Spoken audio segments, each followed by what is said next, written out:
About 6,500 homes have been flooded in the UK since December. But what happens to a house when the floodwater recedes? For many flood victims, it's when the water goes down that people hit rock bottom. All the initial bonhomie and community cohesion goes, and people are confronted with the harsh reality that their home has been badly flooded, says Mary Donow, who became a flood consultant after her home was flooded in 2000.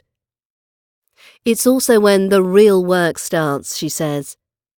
For those that are insured, there's a process which is project managed by a loss adjuster, according to Graham Trudgill, Executive Director of the British Insurance Brokers Association.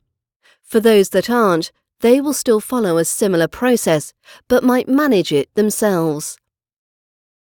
A loss adjuster will assess the damage, arrange alternative accommodation for flood victims when necessary, and plan the restoration process. They'll look at what needs repairing and replacing. It might be skirting boards, plastering, get the gas and electricity supplies checked. Then the next step will be to remove the silt and debris, strip it out, disinfect the affected areas, and dry the property out, says Trudgill. Tradesmen such as electricians, plumbers, builders and cleaning experts will be appointed for different tasks. Trudgill says the drying out is often the most time-consuming part of the process because some moisture can be deep-seated. Specialists use drying machines, but it can take weeks or months to extract. If you redecorate too soon, mould can come through, he says.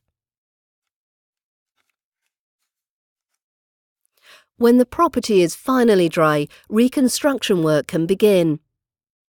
Property owners often try and make their home more resistant to future flooding. Hard floors might replace carpets. A wooden skirting board could be replaced with a plastic board, or aluminium might be opted for when installing a new kitchen unit.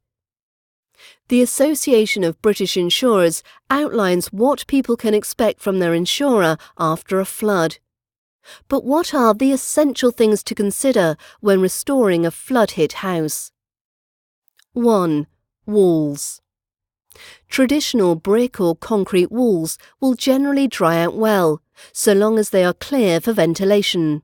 However, consultant builder Simon Knight from Milton Keynes says the drying out process can take months. Property owners are advised to keep an eye out for cracks in the walls.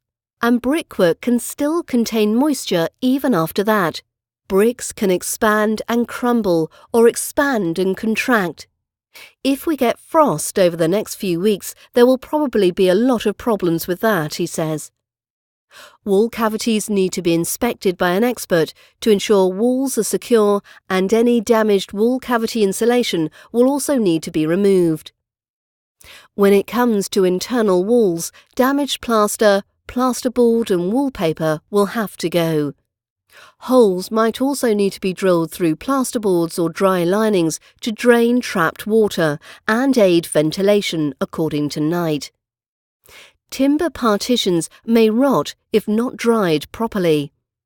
Ireland's Office of Public Works advises people not to redecorate for at least 3 months after walls have dried and repairs have been done.